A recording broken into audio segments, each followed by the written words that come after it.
If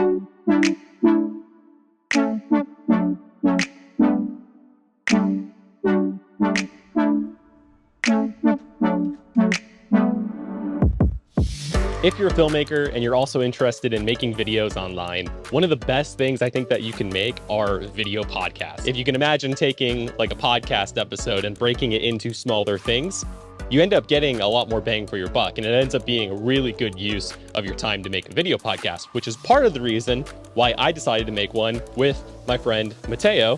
We started a podcast about filmmaking. It's called the Your Next Film Podcast. And oh my God, it is so freaking kind of hot and bright, even though it's only like 9 in the morning.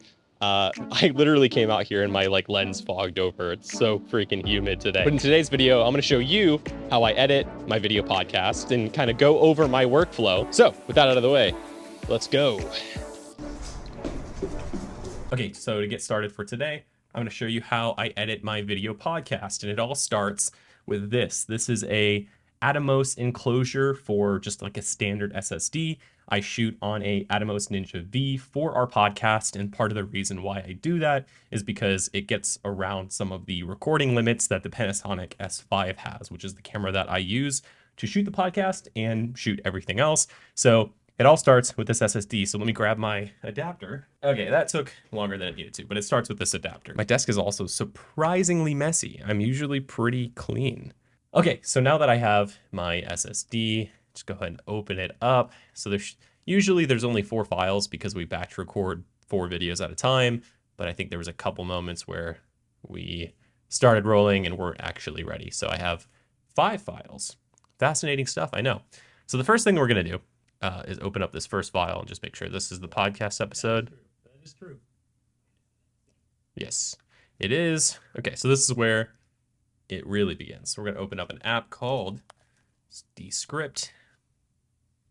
Descript is how I edit this podcast episode. I also use Final Cut Pro for, the second part of this process, which you'll see later, but go ahead and do new project, new video project, and just go ahead and drag and drop. Once this is done analyzing, we can actually start editing our video, which is super cool. Okay, so now this is almost ready. This little window just popped up and it says multiple speakers detected, which is very cool. So this is a very cool feature that Descript has. I'm gonna click Identify Speakers, click Get Started. Okay, obviously this is me. So now I have identified the 2 speakers. It gave me like a few little snippets to listen to. And so I'm just gonna hit close here. And as you can see, now the entire video is transcribed and it's split up amongst the 2 speakers that were there, which were obviously me and Mateo. And so, yes, it is mostly accurate. I do find that sometimes the beginning and end of a paragraph could be a little bit messed up. But 90% of the time it's actually like pretty accurate. So this is where it gets fun. This is where we actually start editing the video. And yes, I did say edit the video. This is for cutting down the content of the video. And I find that essentially editing a video in the same way that you would edit a Word document is a very easy way to edit down content, because instead of just staring at like a timeline with a thumbnail and a preview, you can at a glance see like chunks of content at a time. And so I can just kind of glance and very quickly know whether something is worth keeping or not. So I'm going to head and just delete this whole section and then maybe start with a cold open here. Go ahead and delete this.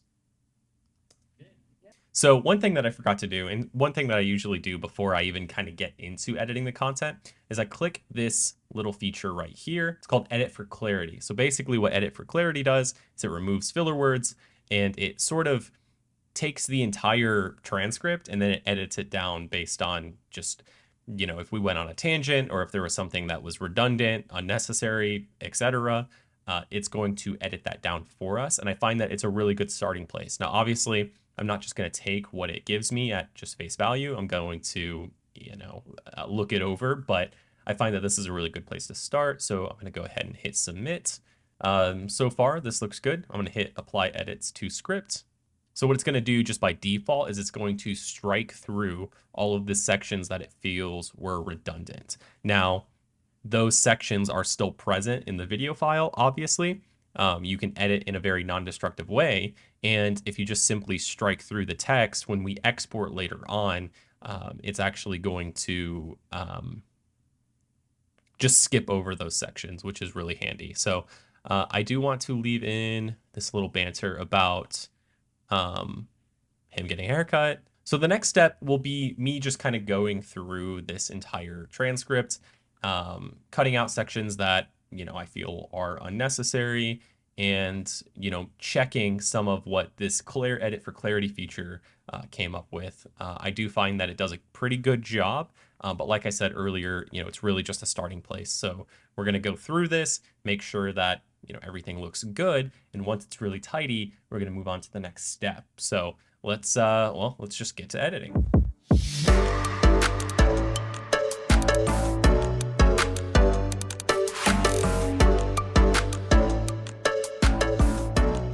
Okay, so I went ahead and just edited the rest of this video. All of the content is like really concise, and that's the thing that's so nice about editing a video based on a Word document, or basically in the way that you would edit a Word document, because you can just visualize all of the content just right in front of you. It's, written out, or typed out rather, and it's just a much easier way to visualize like what is actually being said and communicated. One thing that's really nice about it is that it saves me a lot of time, because if I'm editing a video in a normal way, I might be, chopping out pauses in a sentence or wherever, but the sentence ends up going nowhere. And so I kind of wasted all that time editing that section of the video. Whereas here, I can kind of know where, what direction a sentence is going to go, or a paragraph or whatever, and whether it's going to be worth even like finessing. Because I know that like, oh, this is a dead end, or oh, we didn't really like finish our point here. This was actually a pretty good podcast episode. We were pretty concise, and we're getting better, which is always a good thing. So now that the content is edited down, we're going to go up here and click publish.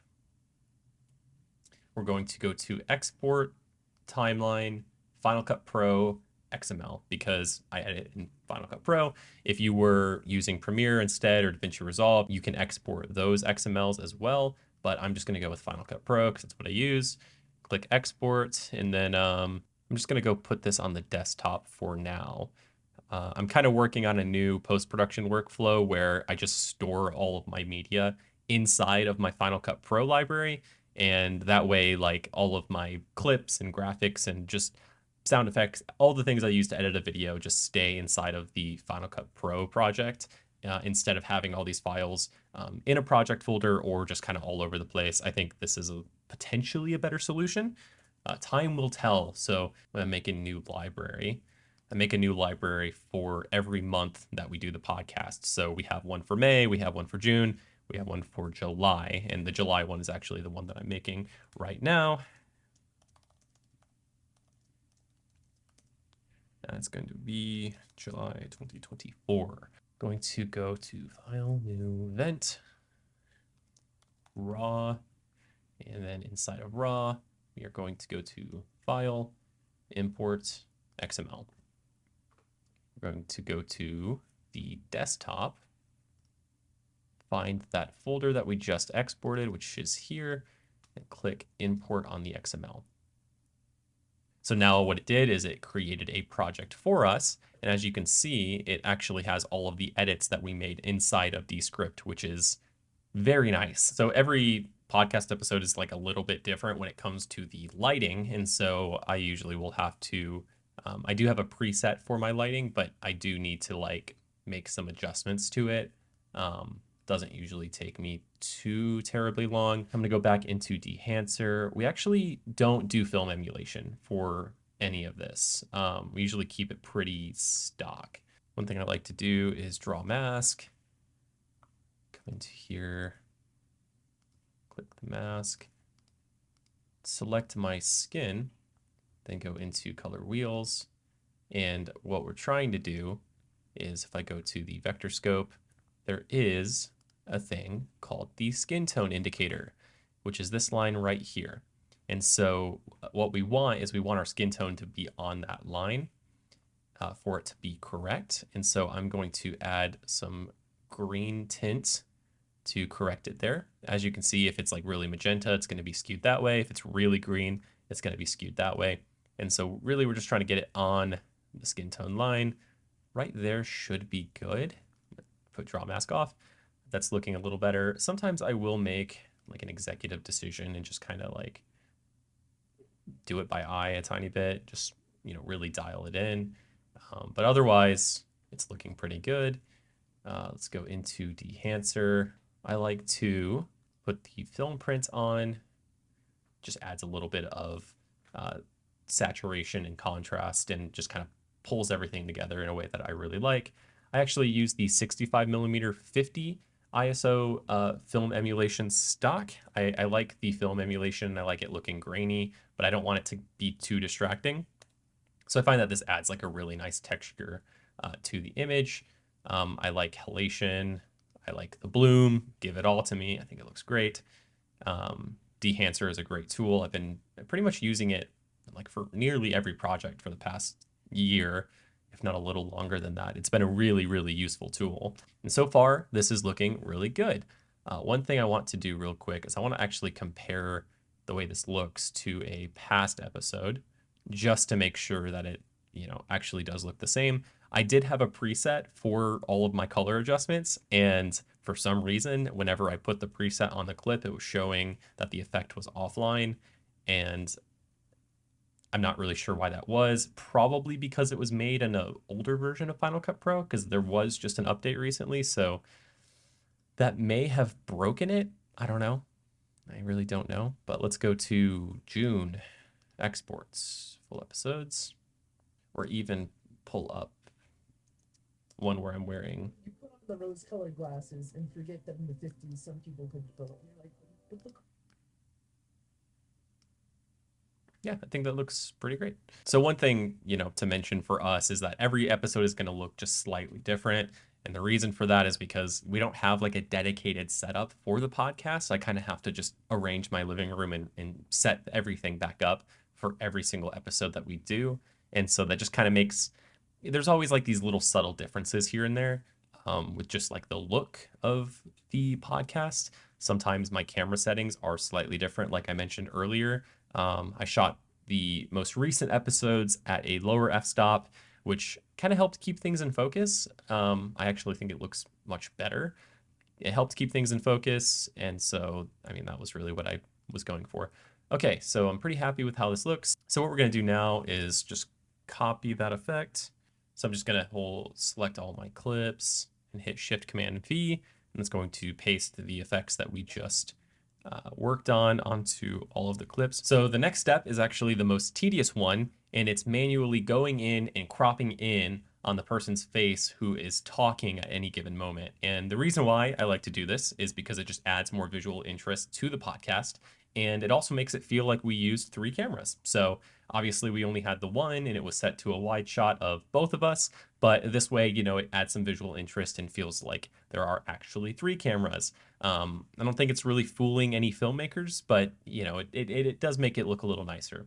Unfortunately, though, it is very time consuming. And so I'm going to go ahead and crop in, do all of that manually. While I'm doing that, another thing I like to do is really tighten up the edits. So if there are any significant gaps, I will come in here in Final Cut Pro, kind of zoom in, and I can slip clips kind of underneath each other.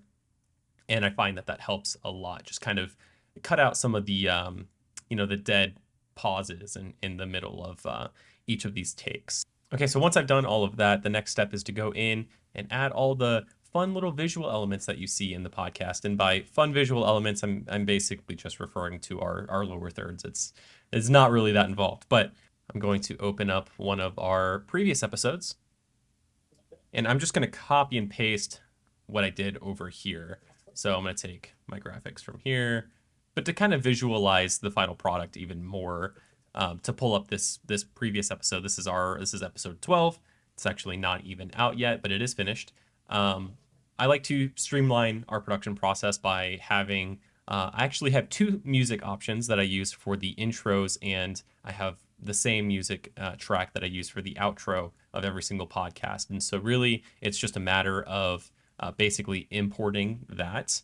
I like to keyframe the volume to where the volume is louder whenever the intro is playing. and then it ducks whenever we're actually talking. As you can see here, we have our lower thirds, and these are all pre-made. So all I have to do when I'm making a new podcast episode is to just drop these in. The other thing I will do, if you can notice that there are clips in here that are a different color than the rest of the clips. And basically what I've done is if I right click here and go to assign video roles, I created a role, which you can create your own by clicking edit and then clicking this plus button right here. The selects are just my favorite clips from throughout the podcast. I will try to mark clips as selects as I'm editing it. And so I like to create these little hooks at the beginning of every single podcast, and I create them out of the selects that I've marked while editing initially. And so that is a big tip from me to you, is to mark things as selects while you're editing initially, and that will save you a lot of time when you're trying to look for key moments to craft a hook out of. So basically, once I do that, I also have my outro graphic, which is just kind of like a typical YouTube kind of thing. For this one, there is blank space over here for the recommended video and for the subscribe, the channel icon. So that's why there's blank space. But I have the same outro that I use for every single podcast episode. Again, same thing with music, kind of ducking it in and out. Essentially, once this is all completed, once I've, slipped everything together and made it nice, I'll just go ahead, click export file, and I've already exported this one, so there's really no need to do it again.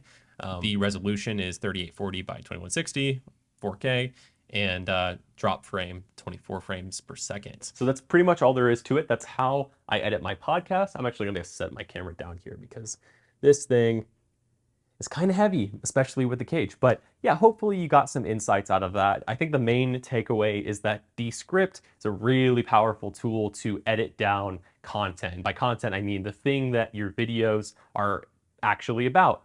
And I use Descript for not just editing my podcast episodes, but I also use it to edit some of my YouTube videos, especially the more involved, kind of long-winded ones. So basically not this video, but hopefully you learned something from my process. I find that the core functionality within Descript is just really powerful. I don't even feel like I use a lot of its other fun features. It has some other ones like the uh, the eye contact one, where it just will, even if you weren't looking at the camera or whatever, maybe if I was looking at this window over here, Descript would actually like direct my gaze into the lens using like AI, which is crazy. So that's basically how I edit my podcast. Hopefully you learned something out of that. And I've been Zach. Thank you so much for watching. I'll see you in the next episode. Peace out.